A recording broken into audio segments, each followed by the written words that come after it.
For years, Immigration and Customs Enforcement in Phoenix has dropped off migrants at Greyhound stations after releasing them pending court hearings. The bus company recently asked they not be brought inside their facilities anymore. Instead, they are now being dropped off just a few feet outside, creating a whole new set of challenges. Cronkite News reporter Walter Penate takes a closer look at the legalities involved. Walter? Dozens of volunteers have created a network responding to bus stations in Phoenix when immigrants are dropped off.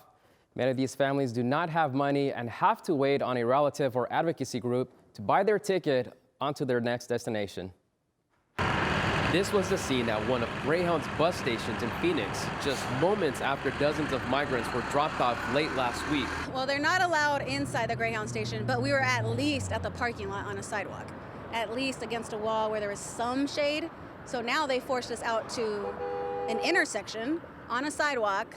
On a sidewalk, even after Greyhound publicly has asked ICE not to continue its practice of dropping migrants at their locations after they've been processed for seeking asylum.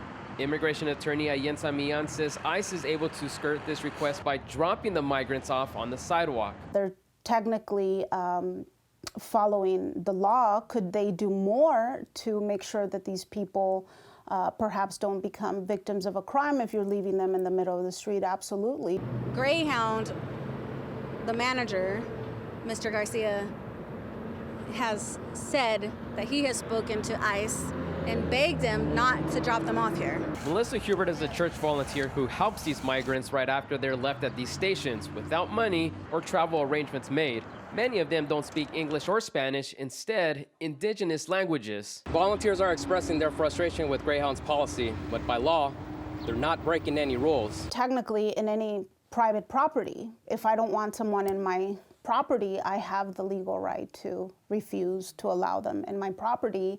In a statement, Greyhound said, if a person does not purchase a ticket or have reservations to travel that day, our standard policy does not allow them to remain in our stations as our facilities have limited capacity, end quote. However, in an email response to Cronkite News asking why the agency continues to drop off migrants at Greyhound stations, an ICE spokesperson referred us back to Greyhound, only adding, quote, we continue to work with faith-based organizations and NGOs, though when they cannot accommodate as courtesy, we drop them off near public transportation so they can make final travel arrangements as they see fit.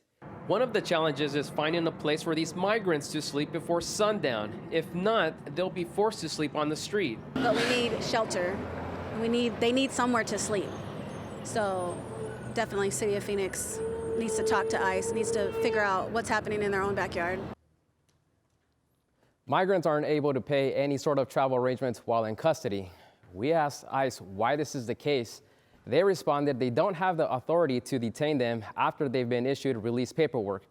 Also highlighting the need for what Yasmin Keefe says are better immigration laws. In the broadcast center, Walter Penate, Cronkite News.